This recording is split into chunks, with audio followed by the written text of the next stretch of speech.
سلام عرض میکنم خدمت فالوورای عزیزمون. امروز میخواستم راجع به سرویس هایی که ما در جیا مدیکال کلینیک ارائه میدیم خدمتتون توضیح بدم.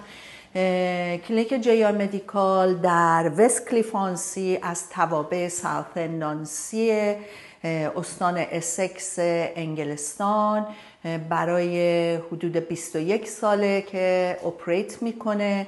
سرویس هایی که ما داریم خدمات جراحی، دندان پزشکی، خدمات پزشکی و خدمات زیبایی هستند.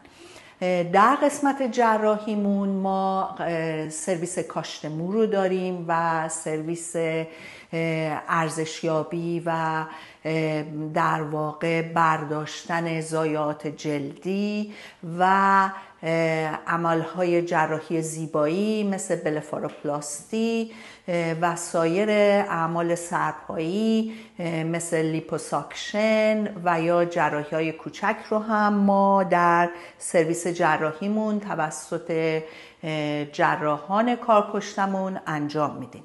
در قسمت دندان پزشکی تمام سرویس ها از پاکسازی دندان توسط هایجینیست، معاینه و در واقع برنامه ریزی برای درمان ها از روت کانال تا ایمپلانت و یا ارتودنسی و اینویزیولاین توسط دندان پزشکای خیلی خوب ما انجام میشه. به قسمت زیبایی که میایم سرویس هایی مثل تزریق ضد چروک ها، فیلر ها، جوانساز ها و انواع اقسام لیزرهای جوانساز و کلیه نخ های در واقع موقت و دائم، اون هم هر کدوم در واقع تخصص یکی از متخصصین ماست و اون هم توسط اونها انجام میشه. سرویس های پزشکیمون توسط پزشک عمومی خصوصی و یا جراح زنان و زایمان و پزشکان دیگر انجام میشه.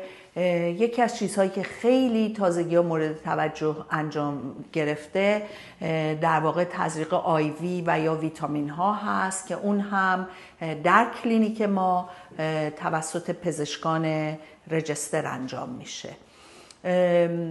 اگر سوالی در مورد سرویس های ما داشتید میتونید یا ایمیل به ما بزنید at info@jrmedical.co.uk و یا با تلفن های ما که هست 017 02 31 44 97 و 98 تماس بگیرید. متشکرم که ما رو فالو میکنید.